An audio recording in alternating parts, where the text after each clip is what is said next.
قبلا سال 1995 من در همینجا کار کردم.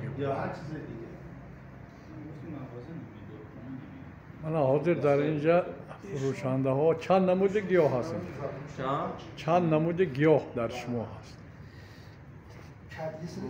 فکر میکنم 50-60 در ما 200 نمود گیاه هست. بله. کارخانه اسمتون؟ من سامانم.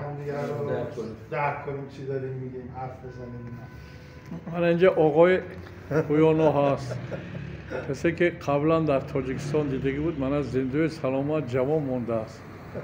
من بینید موهاش خورم سیاه، موها سفید نشده است. یکون گفتنی داشته باشی گفت زن. نه دیگه، من خیلی خوشحالم که آقای دکتر طاهری تشریف آوردن ایران و باعث سربلندی و سرافرازی ماست. ما در حدود بیش از 30 ساله که با دکتر آشنا هستیم و با هم همکاری میکنیم. شکر.